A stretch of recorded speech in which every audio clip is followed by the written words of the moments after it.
মোহনপুর গ্রামে বাস করত এক দরিদ্র কৃষক রহমত মিয়া। তার ঘরে দুদিন যাবৎ খাবার নেই। এই যে শুনছেন, আমি তো সালমাপুর বাড়িতে গেছিলাম কিছু চাল এবং কিছু ডাল চাইতে। সে বললো তাদের ঘরেও চাল ডাল নেই। এখন কি করবো বলেন? শোনো বিবি নূরজাহান, আল্লাহর উপর ভরসা করো। তেজি, আমি বাজারে যাই, কিছু একটা ব্যবস্থা করতে পারি কিনা।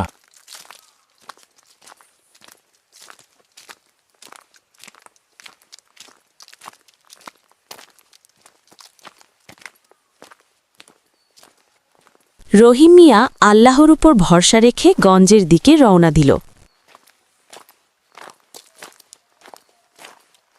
সর্বপ্রথম সে মহান মিয়ার সবজির দোকানে যায়।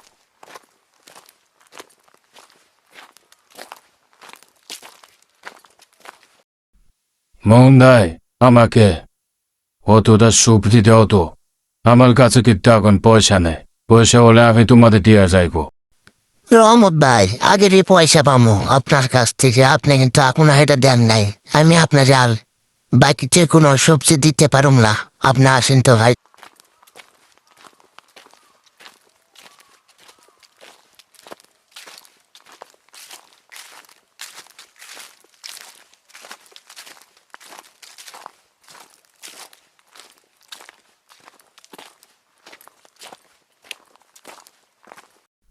ভাই, তুমি তো আমার যমজ ভাই।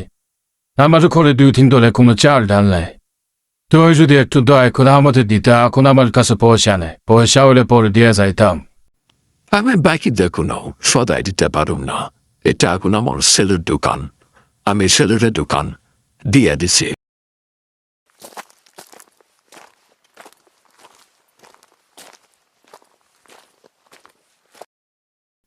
সলেমান ভাই, আমাদেরকে বাকিতে কিছু সবজি দেবা?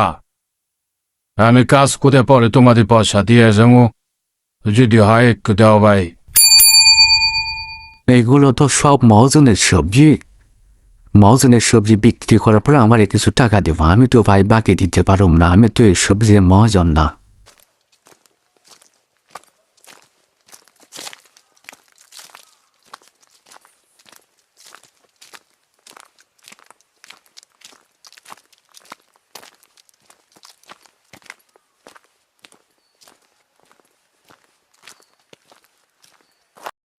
এ আল্লাহ, 2 দিন যাবৎ করে খাওয়ান নাই। সব জায়গায় ছিলাম, কেউ আমাদের বাকি সদাই দিল না। এখন আমি কি করুন? আল্লাহ, একটা ব্যবস্থা করে দে।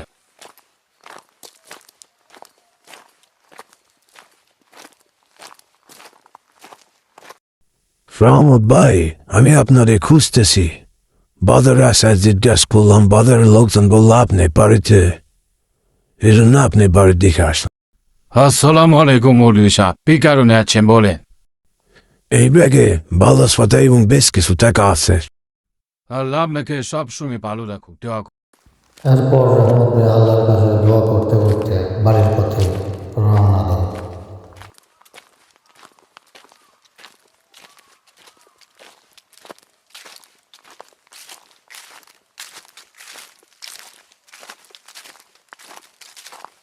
বিবি নূরজাহান, বেরিয়ে আসো। আল্লাহ আমাদের মুখ তুলে তাকাইছে, আর কখনো আমাদের অভাব থাকবো না। তুই হাত তুলে দোয়া করে আল্লাহ তোর বলে, আল্লাহ আমাদের দুঃখের সংসারে কিছুটা হলেও সুখ। নিশ্চয়ই আমরা চিরদিন দোয়া করবো আল্লাহ দরবারে, যতদিন আমরা বাঁচে থাকি। যে ব্যক্তি আমাদের উপকার করেছে তার জন্য প্লিজ সবাই সাবস্ক্রাইব করুন।